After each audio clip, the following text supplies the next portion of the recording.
फडणवीस दिल्लीला जाणार ही जितकी चर्चा होते तसा पाठोपाठ प्रश्न येतो की ते दिल्लीला जातील तर महाराष्ट्र कोण सांभाळेल. शरद पवारांचाही जसं राजकारणातच वेळ गेला तसाच फडणवीसांचा जाणार आहे का, की 1 ते 10 फक्त फडणवीस आहे, असा प्रश्न एखाद्या पक्षाला पडणं ही काही फार समाधानाची बाब नाही. कारण एकनाथ शिंदे होते म्हणूनच जो काय पाठीत खंजीर खुपसला गेला त्याचं कोर्स करेक्शन झालं, करेक्ट कार्यक्रम झाला म्हणू आपण सध्याच्या राजकीय भाषेत. फडणवीसांच्या ज्या पत्नी आहेत अमृता फडणवीस त्या आधुनिक महिला आहेत. मला असं वाटतं की राजकारणात ज्याला ज्याला यशस्वी व्हायचं असेल त्याला धूर्त असणं भाग आहे. अत्यंत कॅल्क्युलेटेडपणे सावज आपल्या कक्षेत आल्यानंतरच उत्तर द्यायचं असतं हे फडणवीसांना उत्तम प्रकारे माहिती आहे. मागच्या 10 वर्षापेक्षा जास्त काळापासून महाराष्ट्राच्या राजकारणामध्ये ज्या व्यक्तीचं नाव घेतल्याशिवाय सगळं राजकारण पूर्ण होऊ शकत नाही, मी बोलतीये सध्याचे मुख्यमंत्री असलेल्या देवेंद्र फडणवीस यांच्या बाबतीत. देवेंद्र फडणवीसांचं राजकारण नेमकं आपल्याला काय सांगतं, त्यांची राजकीय दूरदृष्टी काय आहे आणि त्यातून तुम्ही आम्ही नेमकं कसं समजून घ्यायचं, या सगळ्या मुद्द्यावर बोलण्यासाठी माझ्यासोबत आता ज्येष्ठ पत्रकार मृणालिनी नानिवडेकर मॅडम आहेत. मॅडम नमस्कार. फडणवीसांकडे बघताना खूप वेगवेगळ्या अँगलनी लोक बघतात. म्हणजे फडणवीस प्रेमी लोकांना किंवा त्यांचे फॅन आहेत, भाजपचे लोक आहेत, त्यांना ते इन्फ्रामॅन वाटतात, काहींना ते अतिशय उत्तम वक्ते वाटतात, एक उत्तम प्रशासक वाटतात, नेतृत्व वाटतं. दुसरीकडे त्यांचे विरोधक त्यांच्याकडे धूर्त राजकारणी म्हणून पण बघतात. खूप वेगवेगळे टॅग्स असलेले फडणवीस आहेत. पण हे सगळं असताना ज्या पद्धतीने त्यांची वाटचाल आहे की नगरसेवक, नागपूरचे महापौर आणि त्यानंतर विरोधी पक्षनेता, प्रदेशाध्यक्ष, महाराष्ट्राचे मुख्यमंत्री, काय हे सगळे टप्पे काय सांगतात एका व्यक्तीची अशा पद्धतीने वाटचाल तुम्ही कसं बघता? एकतर मला अगदी सर्वप्रथम नमूद करावं लागेल की फडणवीस भारतातल्या अतिशय महत्त्वाच्या भविष्यगामी नेत्यांपैकी एक आहे. फ्युचर ओरिएंटेड लीडर असं त्यांचं मला वर्णन करायला आवडेल. हे सरळ आहे. म्हणजे तुम्हाला फडणवीस म्हणजे कोणालाही बघणाऱ्यांना आवडतात की नाही हा मुद्दा नाही, पण तुम्हाला दखल नक्की घ्यावी लागेल त्यांची. अगदी बरोबर. आणि मुख्य म्हणजे महाराष्ट्र जो एका वैचारिक गोंधळात कायम अडकला होता, किंवा आपण सभ्यपणे बोलूया, गोंधळ नको म्हणूया, वैचारिक आवर्तात सतत जो गुंतलेला महाराष्ट्र होता त्याला काहीतरी इहवादी करायचं आहे. इथे गुंतवणूक यायला हवी, इथे प्रकल्प यायला हवेत, इथे रोजगार निर्माण व्हायला हवेत, इथल्या प्रत्येक जिल्ह्यामध्ये उद्योग पोचायला हवेत, हे भान असलेला नेता म्हणून मला फडणवीसांचं एका अर्थाने त्यांच्याकडे बघायला आवडतं. पाठोपाठचा मुद्दा काय येतो की फडणवीस जे करू बघतायत ते करू शकण्यात ते यशस्वी होत आहेत का. एक तर त्यांनी अत्यंत उत्तमरित्या एक निर्णय घेतला की नाशिक, पुणे, ठाणे आणि मुंबई इथेच गुंतवणूक मर्यादित राहू नये, ती अत्यंत वेगवेगळ्या ठिकाणी गेली पाहिजे. फक्त नागपुरात नाही, ती गडचिरोलीत गेली पाहिजे, ती सोलापुरात गेली पाहिजे, ती नंदुरबारमध्ये गेली पाहिजे. नंदुरबारच्या आदिवासी भिल्ल समाजाला शेतीमधले बदल आणि पावसाची जी प्रेडिक्शन्स आहेत ती तिथल्या भाषेत मिळाली पाहिजेत असा विचार करणारा नेता म्हणून फडणवीस समोर येते. हे समोर येणं आवश्यक पण आहे, कारण काळाची आव्हानं इतकी जास्त आहेत आणि एखादं युग कशाचं असेल असं जर ठरवलं आपण तर सध्याचं युग हे तंत्रयुग आहे. हो. आणि त्या तंत्रयुगाचं ॲप्लिकेशन जनतेमध्ये कसं करायला हवं याचं भान असलेला नेता फडणवीस आहेत. पण भान असलेला नेता, जसं मी आत्ताच म्हटलं, ते प्रत्यक्षात उतरवू शकतोय का.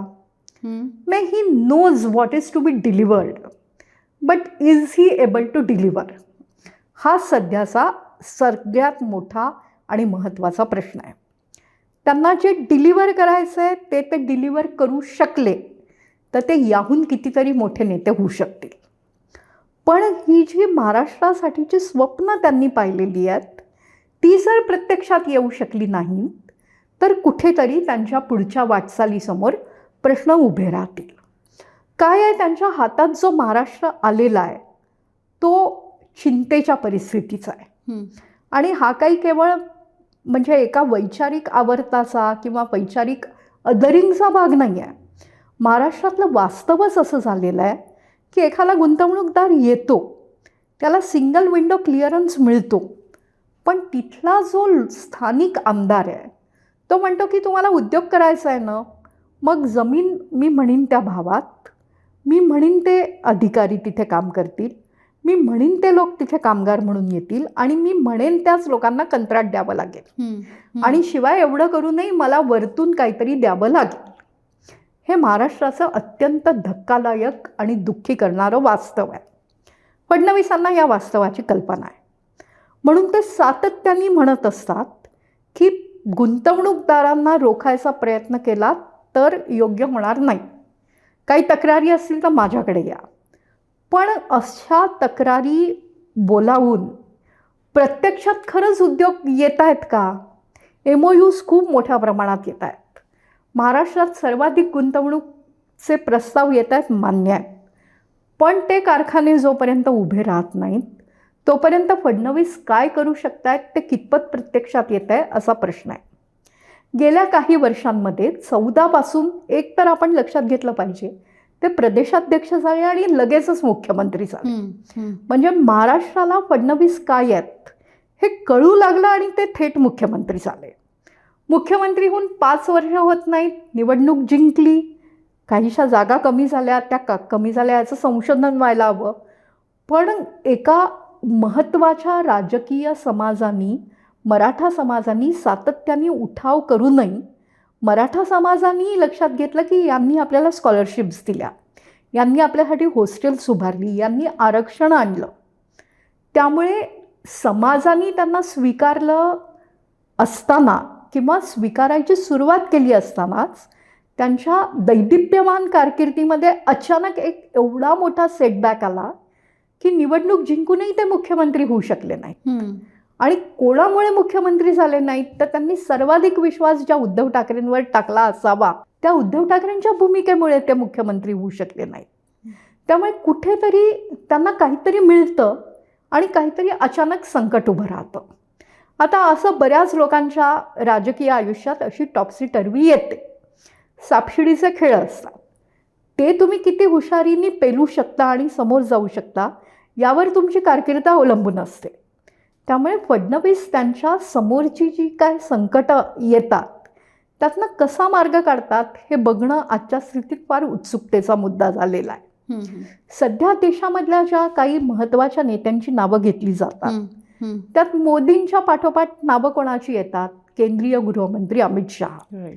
उत्तम नेतृत्व, जे काय निर्णय घेतील ते प्रत्यक्षात आणायची क्षमता, 370 असेल, नक्षलवादाचा बिमोड असेल, पण जनतेत ज्यांना फारसं अजून स्वतःचं एक स्थान निर्माण करता आलेलं नाही किंवा त्यांनी केलेलं नाही. दुसरे उत्तर प्रदेशचे मुख्यमंत्री योगी आदित्यनाथ. ते अत्यंत उत्तमरित्या पक्षात समोर येत आहेत, ध्रुवीकरण करत आहेत. उत्तर प्रदेशावर त्यांची कमांड आहे असं मानलं जात आहे. त्यांनाही लोकसभेत पक्षाला यश मिळवू देता आलं नाही. आणि तिसरे फडणवीस.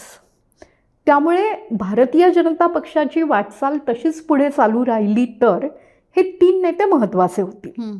आणि मग त्याच्यामध्ये फडणवीसांनी नेमकं काय मिळवलं आणि नेमकं त्यांना काय मिळवायचं आहे हा प्रश्न मोठा होईल.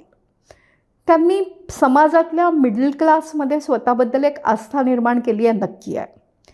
केवळ काही वर्षांच्या कारकिर्दीमध्ये एवढा मोठा समृद्धी महामार्ग उभा करणं ही काही गमतीची बाब नाही.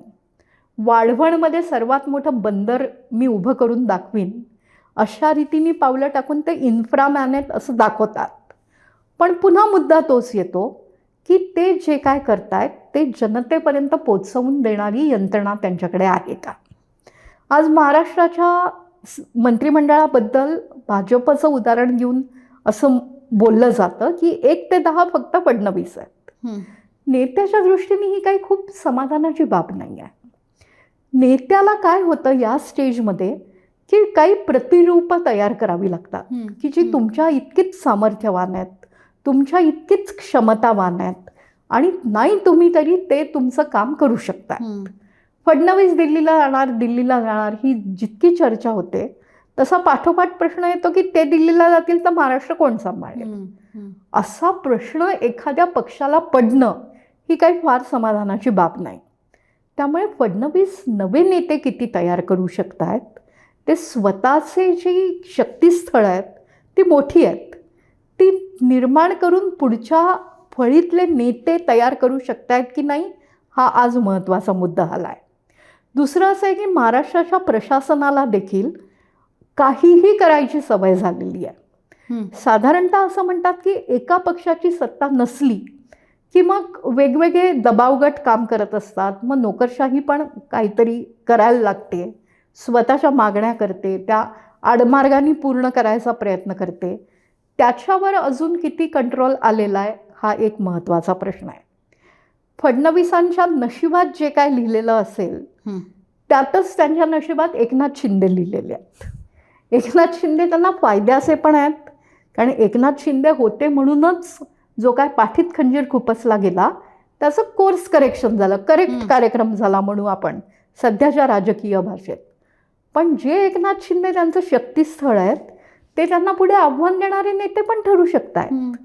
त्यामुळे फडणवीसांची जी कारकीर्द आहे ती खरं तर ना एखाद्या OTT सिरियलसाठी फारच योग्य आहे की अचानक एखादा माणूस त्याच्या नेतृत्व गुणांमुळे समोर येतो आणि नशिबामुळे त्याला मार खावा लागतो. या सगळ्या अडीअडचणीतून फडणवीस कसा मार्ग काढणार हा खूप महत्त्वाचा मुद्दा राहणार आहे. दुसरं असं की जसं मी म्हटलं की ते फ्युचरिस्टिक आहेत, तसं ते अत्यंत अभ्यासू आहेत. कायदे, त्यानंतर नियम, कुठल्या प्रकारे कशी गोष्ट अंमलात आणायची याचं त्यांना उत्तम ज्ञान आहे. ते अत्यंत खिलाडू आहेत. उद्धव ठाकरे माझ्याशी वाईट वागले म्हणून मी आता त्यांच्याशी बोलणारच नाही असं ते काही करत नाहीत. शरद पवारांनी जर मराठा मोर्चांमुळे त्यांना आव्हानाच्या परिस्थितीत आणायचा प्रयत्न केला असेल तरी ते पवार साहेबांना भेटायला जातात. फुली मारून राजकारण बंद करण्याचा प्रकार ते करत नाहीत. पण त्याच वेळेला फडणवीस जनतेला किती भेटतात, किती ठिकाणी कार्यक्रमांना जातात, कार्यक्रमांना गेल्यानंतर ते ट्रान्सलेट प्रत्यक्षात करायची यंत्रणा त्यांच्याकडे आहे का, असे सगळे प्रश्न त्यांच्याबाबत विचारले जात आहेत. नेतृत्व अत्यंत चांगलं आहे, समज अत्यंत चांगली आहे, पण डिलिव्हरेबल कसे असतील याकडे आज महाराष्ट्र उत्सुकतेने पाहतोय. निश्चितच. आणि फडणवीस समजून घेताना ना ते फक्त असे एका अँगलने नाही समजून घ्यावे लागणार, तर आपण एक एक मुद्दा समोर ठेवून त्यात फडणवीस कसे बसतात याबद्दल आपण बोलू. आणि अगदी त्यातला पहिला मुद्दा म्हणजे राजकीय ऐकण्यामध्ये सगळ्यांनाच रस असेल, पण पहिला मुद्दा जो तुम्ही पण बोललात की इन्फ्रामॅन किंवा त्यांना जे संबोधलं जातं की इन्फ्रास्ट्रक्चर मोठं करण्याकडे आणि मजबूत करण्याकडे त्यांचं चांगलं लक्ष आहे. आणि 14मध्ये पण ते जाणवलं आणि आता परत एकदा 24मध्ये ते सत्तेवर आल्यानंतर सुद्धा फडणवीस मोठे प्रोजेक्ट कसे येतील किंवा तशा पद्धतीने काम कसं करता येईल या सगळ्याकडे त्यांचं उत्तम लक्ष आहे. विशेषतः एका बाजूला राजकारण दररोज बदलत असताना सुद्धा एकीकडे ही एक बाजू त्यांनी लावून धरलेली आहे. त्याकडे तुम्ही कसं बघता? खरं तर 2010 नंतर 14पर्यंत मोदींनी ज्या प्रकारे गुजरातमध्ये उद्योग आणले तशाच प्रकारे फडणवीस मुख्यमंत्रीपदाच्या दुसऱ्या कारकिर्दीत वाटचाल करतायत. मी पहाटेच्या शपथविधीचं मुख्यमंत्रीपद धरत नाही. मग ते तिसऱ्यांदा महाराष्ट्राचे मुख्यमंत्री झाले का तर तांत्रिकदृष्ट्या हो, पण खऱ्या अर्थाने ते दुसऱ्यांदा जेव्हा मुख्यमंत्री झाले आहेत तेव्हापासूनची कारकीर्द जर आपण बघितली तर ते महाराष्ट्रात अत्यंत महत्त्वाच्या गोष्टी आणण्यासाठी सातत्याने पाठपुरावा करतायत. कसं होतं आहे की परदेशातले जे डेलिगेट्स आहेत, ब्रिटनचे पंतप्रधान मुंबईत येत आहेत, फ्रान्सचे पंतप्रधान मुंबईत येत आहेत, हे लक्षात घेण्यासारखं, जपानचे राष्ट्राध्यक्ष मुंबईत येत आहेत आणि हे सगळे फडणवीसांशी उत्तम चर्चा करतायत. फडणवीसांना असं अधिकारी सांगतात की समृद्धी पूर्ण करण्यासाठी आर्थिक चणचण मोठ्या प्रमाणात जाणवत होती आणि सनदी अधिकाऱ्यांची भूमिका अशी होती की हा पैसा येऊ शकत नाही आहे. पण फडणवीसांनी कुठेही न डगमगता त्याच्यासाठी जागतिक स्तरावर जाऊन कर्ज उभं केलं. ते डिलिव्हरेबल त्यांनी काही वर्षांच्या स्पॅनमध्ये करून दाखवलं. आज नागपुरातलं जर आपण चित्र पाहिलं तर नितीन गडकरींनी जे विकासाची कामं सुरू केली त्याच्या बरोबरीने फडणवीसांनी सुरू केली आहेत, त्यामुळे तिचं डबल इंजिन आहे. कुठेतरी मिहानसारखा प्रकल्प येतो आहे, लॉजिस्टिक हब्स सुरू होत आहेत. मी वाढवणचं मगाशी उदाहरण दिलं, नाशिकचा विकास करायची स्वप्न पाहिली जात आहेत आणि फडणवीसांना यातल्या प्रत्येक मुद्द्याची स्वतः माहिती असते, हे देखील लक्षात घेण्यासारखं आहे. ओके. म्हणजे ज्याप्रमाणे शरद पवारांचं कौतुक केलं जायचं की त्यांना महाराष्ट्रातल्या सगळ्या गोष्टी माहिती आहेत, फडणवीसांना पण महाराष्ट्रातल्या सगळ्या गोष्टी माहिती आहेत.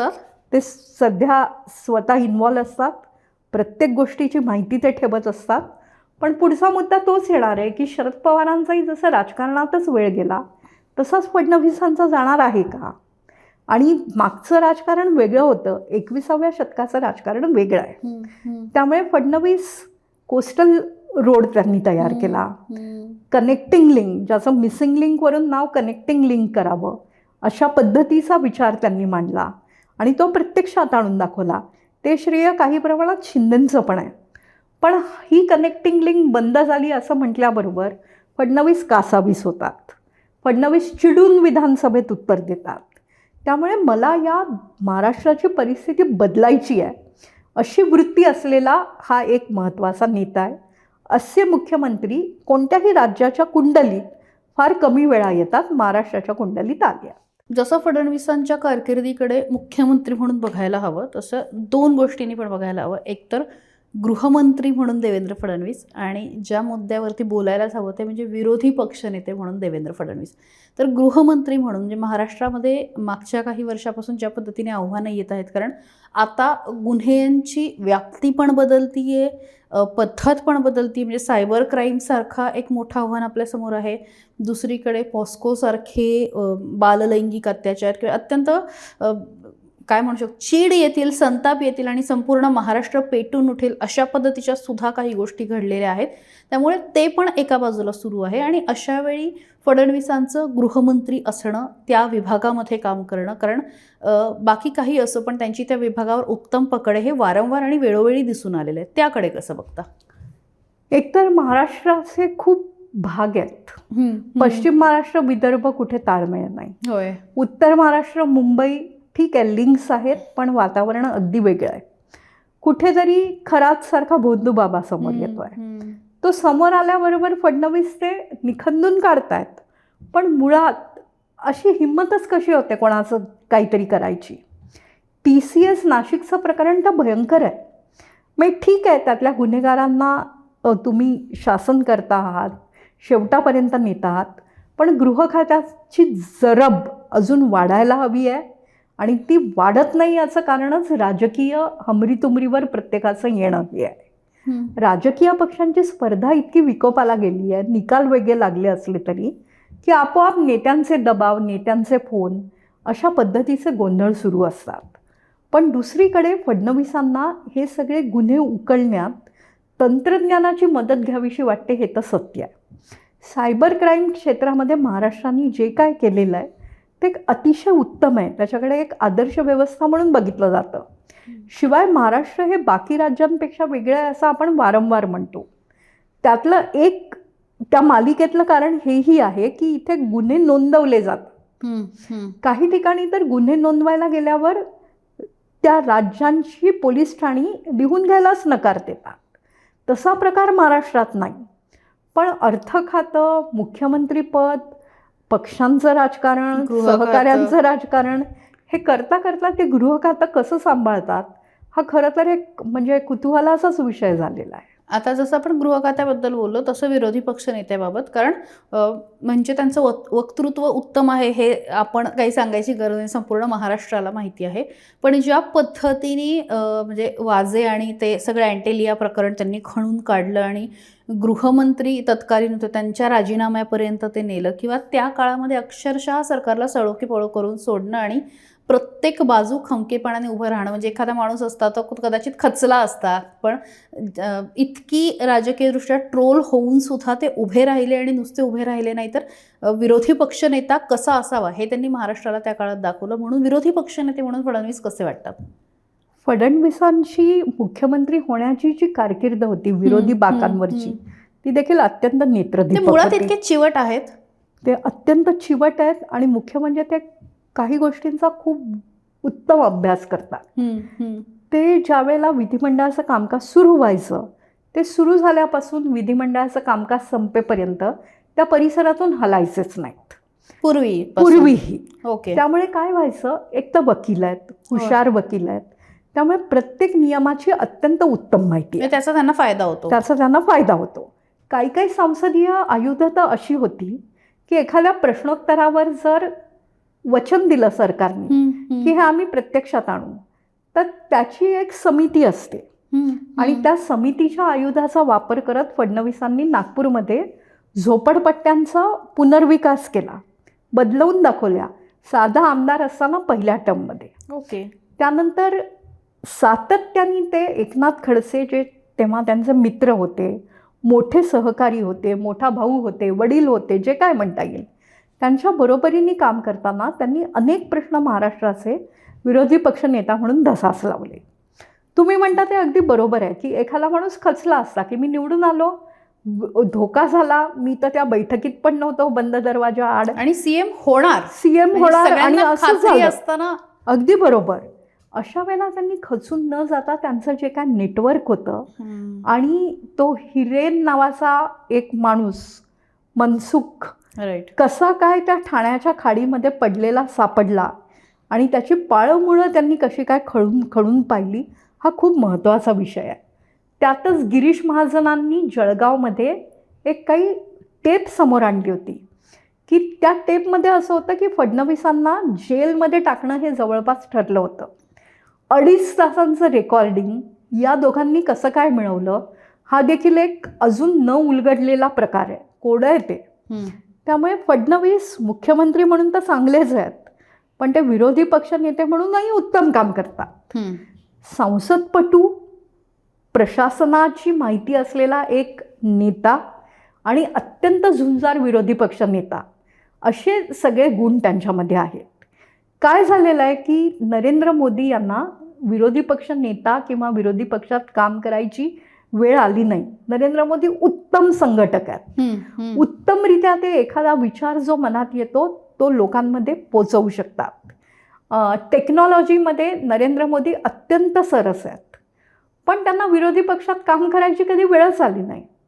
फडणवीसांना मात्र विरोधी पक्षामध्ये काम करायची वेळ आली. इथे काही मोदी फडणवीस आपण तुलना करत नाही आहोत, पण एखाद्या नेत्याचं आपण जेव्हा तपासून पाहतो काय काय त्याचे गुण आहेत, तसं योगींची पण संसदेतली भाषणं जर आपण काढली, खासदार म्हणून ते अत्यंत उत्तम बोलायचे आणि वेगवेगळ्या विषयांना हात घालायचे. तसंच फडणवीस आमदार म्हणून आणि विरोधी पक्षनेता म्हणून अत्यंत यशस्वी आहेत. दुसरं, मला फडणवीसांचं एका गोष्टीसाठी अत्यंत मनापासून कौतुक करावंसं वाटतं कायम, ते स्पेस देतात प्रत्येकाला. ओके. प्रत्येकाच्या मनातलं जे काय आहे आणि जे काय त्यांना व्यक्त करायचं आहे ते त्यांना करू देतात. फडणवीसांच्या ज्या पत्नी आहेत अमृता फडणवीस, त्या आधुनिक महिला आहेत. फडणवीसांचं मला एक फक्त कौतुक आवर्जून करावंसं वाटतं की ते आधुनिक विचारांच्या महिलांच्या प्रेरणा उत्तमरित्या जाणतात आणि त्यामुळेच त्यांच्या पत्नी अमृता फडणवीस यांच्याबद्दल ज्या सातत्याने टीका होत असतात त्यांना ते अत्यंत धैर्यानं सामोरं जातात आणि पत्नीला, मला असं वाटतं की पती आपल्या मागे आहे अशा ज्या आधाराची गरज असते ते अप्रत्यक्षरित्या तो देत असतात.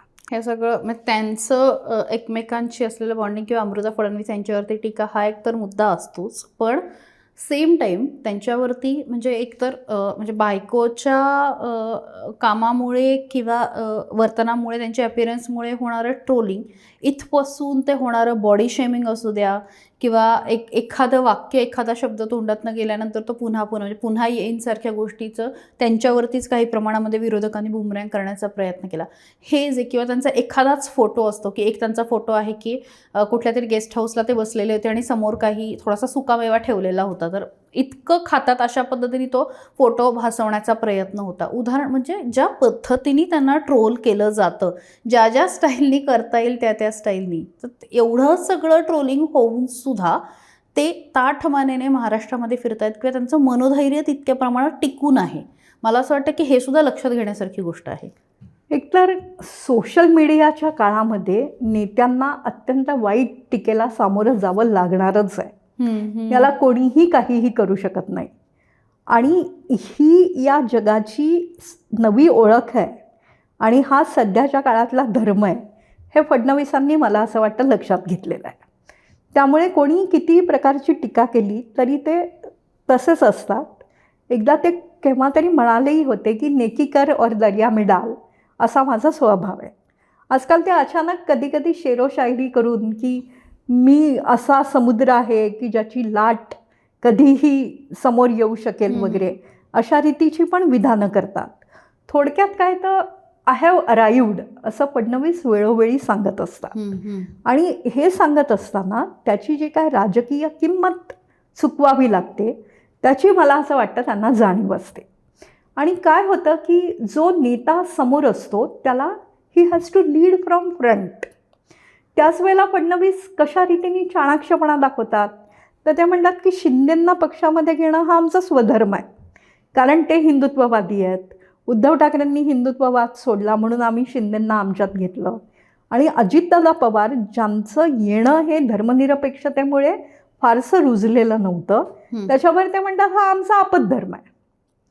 त्यामुळे राजकारणातली जी इलॅस्टिसिटी असते ती फडणवीसांमध्ये उत्तम आहे. दुसरा त्यांचा एक साधारणतः सगळेच महत्त्वाचे राजकीय नेते तासनतास काम करतात. नेहरू तर 4 तास झोपायचे असं म्हणतात. मोदींच्याही बाबतीत तेच म्हटलं जातं. फडणवीस देखील अत्यंत सतर्क असतात असं म्हटलं जातं. आणि ते प्रत्येक विषयावर केव्हा काय बोलायचं याचे अचूक आराखडे मनात ठेवत असतात. एकदा त्यांनीच विधान केलं होतं की माझी पत्नी असं म्हणते की तुम्हाला कधी राग येत नाही. तर अत्यंत कॅल्क्युलेटेडपणे सावज आपल्या कक्षेत आल्यानंतरच उत्तर द्यायचं असतं हे फडणवीसांना उत्तम प्रकारे माहिती आहे. कारण ज्या वेळेला उद्धव ठाकरे मुख्यमंत्री झाले त्यावेळेला त्यांनी मनसुख प्रकरण बाहेर काढलं, वाझे प्रकरण बाहेर काढलं, अँटेलियातले दोष बाहेर आणले. पण ते वेडेपिसे होऊन मला मुख्यमंत्री व्हायचं आहे असं अजिबात म्हणाले नाहीत. त्यांनी एकनाथ शिंदे यांच्या बंडाला जी काय पाहिजे ती मदत केली. पहिल्यांदा त्यांनी घोषित केलं की मी या सरकारमध्ये नसेन, पण पक्षाचा आदेश झाल्याबरोबर त्यांनी ताबडतोब त्या आदेशाला महत्त्व देत मान तुकवली आणि उपमुख्यमंत्रीपद स्वीकारलं. आणि नंतरच्या काळात हेही मान्य केलं की मी चूक होतो, माझ्या पक्षाचाच निर्णय बरोबर होता की मी तिथे असण्यामुळे त्या सरकारला सँटिटी आली होती. त्यामुळे म्हणावं तसं इलॅस्टिसिटी हे फडणवीसांचं विशेष आहे. मला फडणवीसांकडे पाहताना चिंतेचा मुद्दा फक्त एकच वाटतो, ते टीम मॅन आहेत का. म्हणजे आपली जी चमू आहे त्या चमूकडनं पूर्ण डिलिव्हर करून घेणं याबाबतचे त्यांचे जे नेतृत्व गुण आहेत ते अजूनपर्यंत समोर आलेले नाहीत. ते यावेत असं आपल्याला वाटतं, कारण त्या नेत्याची वाटचाल त्याच्यावरच अवलंबून असणार आहे. बाकी उर्वरित महाराष्ट्रामध्ये म्हणजे विदर्भामध्ये भाजप त्या मनाने कायमच जसं काँग्रेस होतं तसं भाजपचे सुद्धा काही गट राखलेले होते किंवा काही ठराविक गट भाजपचे होते. पण त्यानंतर पश्चिम महाराष्ट्रामध्ये राष्ट्रवादी आणि काँग्रेस मोडीत काढून भाजपला स्थिर करणं, विशेषतः सहकारासारख्या ठिकाणी जिथे रुजलेला होता तिथे कुठेतरी भाजपला स्थान मिळवून देणं, त्यासोबतच इतर भागामध्ये असेल, मराठवाडा असेल किंवा या ठिकाणी ज्या पद्धतीने त्यांनी आता भाजप वाढवलेला आहे आणि शेवटच्या अगदी टोकापर्यंत नेण्याचा जो त्यांचा प्रयत्न आहे, तुम्हाला काय वाटतं की पक्ष वाढवण्यामध्ये आणि तो पुढच्या काळात टिकावा यासाठी त्यांचं काम कसं आहे? पक्षाच्या विस्ताराची जी काय योजना असते ती मला असं वाटतं फडणवीस अत्यंत उत्तमरित्या बसून ड्रॉइंग बोर्डवर तयार करतात. पण सेम टाईम त्यांच्यावर टीका पण झाली की तुम्ही काँग्रेस राष्ट्रवादीचे म्हणजे ज्यांच्यावरती टीका केली त्यांना एंट्री पण दिली पक्षात. खरं तर भारतीय राजकारणाचं सध्याचं स्वरूपच असं झालेलं आहे की जो येईल तो आपला. त्याला फडणवीस अपवाद करत नाही आहेत ही एका अर्थाने कमतरताही असू शकेल. पण सध्या जेव्हा विस्ताराची गरज आहे तेव्हा ते त्याबाबतचा पक्षाचा आदेश मान्य करतायत. त्याच वेळेला कुठेतरी मराठा समाजाला आरक्षण दिल्यावर ओबीसी समाजालाही दुखवायचं नाही हे पण ते लक्षात घेत आहेत. आणि ही जी तारेवरची कसरत त्यांना करावी लागते आहे, महाराष्ट्रात एक तर ब्राह्मण मुख्यमंत्री होईल का आणि तो झाला तर तो स्वीकारला जाईल का असा प्रश्न SM जोशींनाही पडला होता असं म्हणतात. त्यानंतर मनोहर जोशी मुख्यमंत्री झाले, पण फडणवीसांची जी कारकीर्द आहे आणि फडणवीसांना जो काय विरोध झाला आहे त्यात टिकून राहूनही ते करायचा जे काय प्रयत्न करतायत तो वाखाणण्याजोगा आहे. त्याचे दृश्य परिणाम लवकरात लवकर दिसावेत. कनेक्टिंग लिंक केली उत्तम, कोस्टल रोड केला उत्तम, समृद्धी मार्ग केला उत्तम, पण इथल्या गरिबाला तुम्ही काय देऊ शकताय आणि त्याच्या अंत्योदयाच्या योजना प्रत्यक्षात येऊ शकतायत का, याकडे आता फडणवीसांनी लक्ष देणं आवश्यक आहे. त्यासाठी ते कामं पण करतात की एक सोशल वॉर रूम त्यांनी काढली, रुग्णांना शासकीय इस्पितळातनं देयकं मिळावी यासाठी योजना आणल्या. पण त्यांच्या घोषणांची गती आणि योजना प्रत्यक्षात येण्याची गती याच्यामध्ये काहीसं अंतर आहे का, असा जो प्रश्न निर्माण झाला आहे त्याचं उत्तर होकारार्थी यावं की नाही घोषणा आणि अंमलबजावणी यात फारसं अंतर नाही, याकडे लक्ष द्यायची वेळ आहे. एक फक्त म्हणजे शेवटचे 2 मुद्दे, त्यातला एक मुद्दा की फडणवीसांवरती एक आरोप नेहमी लावला जातो की ते धूर्त राजकारणी आहेत. उदाहरणार्थ एका बाजूला ते सर्व धर्म एकत्र घेऊन किंवा गोष्टी एकत्र घेऊन चालण्याचं पण म्हणतात की मी महाराष्ट्र एकत्र घेऊन चालवणार आहे, आणि दुसरीकडे नितेश राणे किंवा त्यांच्यासारखे जहाल हिंदुत्ववादी नेते पण त्यांच्या तलवारीमध्ये आहेत. दुसरीकडे अशा अनेक गोष्टी आहेत की ज्या दोन्ही बाजूनी फडणवीस काम करतात. किंवा ठाकरेंना जेव्हा त्यांनी समोर येऊन सांगितलं की हो म्हणजे जेव्हा माझ्या पाठीमागून वार झाला, बॅकस्टॅप झाला, तेव्हा मी त्याचं उत्तर दिलं, आणि शिंदेंना एक प्रकारे ठाकरेंपासून वेगळं करून किंवा शिंदे फोडून त्यांच्यासोबत जाऊन त्यांनी ठाकरेंचं राजकारणाला राजकीय उत्तर दिलं. तुम्हाला असं वाटतं की ती राजकीय गरज होती की फडणवीस खरंच धूर्त राजकारणी आहे? मला असं वाटतं की राजकारणात ज्याला ज्याला यशस्वी व्हायचं असेल त्याला धूर्त असणं भाग आहे. त्यामुळे धूर्त असणं हा राजकारणाच्या दृष्टीने तुमच्यासाठी काही वाईट गुण नाही आहे, बॅगेज नाही आहे. फक्त तुम्ही कोणाच्या पाठीत खंजीर खुपसायचं राजकारण करत असाल तर तो धूर्तपणा कामाचा नाही, आणि तो फडणवीसांनी आत्तापर्यंत तरी दाखवलेला नाही. ते दाखवणारच नाहीत वगैरे असं मला अजिबात म्हणायचं नाही. पण महाराष्ट्राच्या राजकारणात टिकून राहण्यासाठी आणि क्रमांक 1 वर टिकून राहण्यासाठी जो काय धूर्तपणा असायला हवा तो त्यांच्यात आहे. केंद्राच्या योजनांची संगती सांगत आणि केंद्रातलं सतत बदलणारं राजकारण लक्षात घेतही ते स्वतःचा डेरा टाकून आहेत आणि महाराष्ट्राला प्रगतीच्या दिशेने नेत आहेत, हे खूप महत्त्वाचं आहे. निश्चितच. आणि अगदी आता शेवटचा प्रश्न की ज्यावरती कायम बोललं जातं, एकतर म्हणजे फडणवीस केंद्रामध्ये जाणार का वगैरे वगैरे, ह्या तर सगळ्या फार पुढच्या गोष्टी आहेत. पण एका गोष्टीवर बोललं जातं सातत्याने की अमित शहा आणि देवेंद्र फडणवीस यांच्यामधले संबंध हे स्पर्धात्मक अधिक आहे. तुम्ही त्या सगळ्या वर्तुळामध्ये वावरता, हे कितपत खरं आहे? एकतर मी त्या वर्तुळात वावरते म्हणजे पत्रकार म्हणून वावरत असते. निश्चितच हो. की ज्या काय घटना घडत असतात, मुळात एक लक्षात घेतलं पाहिजे की भारतीय जनता पक्षाच्या नेतृत्वात अजूनही काही या पद्धतीचे संस्कार आहेत. कशा पद्धतीचे संस्कार, मी त्या भारतीय जनता पक्षाच्या नेत्यांचं खूप कौतुक करायला इथे हे बोलत नाही आहे, पण संघाचे जे संस्कार आहेत की हिंदुत्वाच्या वाढीसाठी, पक्षाच्या विस्तारासाठी 2 पावलं कधीतरी मागे यावं आणि 2 पावलं पुढे जावं, याची जाणीव अमित शहांनाही आहे आणि देवेंद्र फडणवीसांनाही आहे. आज अमित शहा हे संपूर्ण देशाचं राजकारण करत आहेत. अमित शहा म्हणजे एक निवडणुकीला सातत्याने सामोरं जायला तयार असलेली मशिनरी आहे असं त्यांच्याबद्दल बोललं जातं. त्यांना प्रत्येक राज्यातले सामाजिक ताणेबाणे माहिती आहेत. ते काम करण्यासाठी आवश्यक असलेल्या नेत्यांचा गट त्यांच्याकडे आहे. शिवाय अमित शहांनी 370चं कलम रद्द करणं असेल किंवा नक्षलवादाचा पूर्णतः बिमोड करण्याची घोषणा असेल, ही प्रत्यक्षात आणून दाखवलेली आहे. अशा नेत्याचं नेतृत्व तेव्हाच यशस्वी होऊ शकतं जेव्हा त्याच्या पाठीमागे उत्तम मुख्यमंत्री असतात. फडणवीस तशा प्रकारचे उत्तम मुख्यमंत्री आहेत. मला आपल्याला राजकारण एकाच पद्धतीने बघायची सवय झालेली आहे की या दोघांमध्ये संघर्ष आहे, हे दोघं एकमेकांना पूरक म्हणून काम न करता स्पर्धक म्हणून काम करतायत.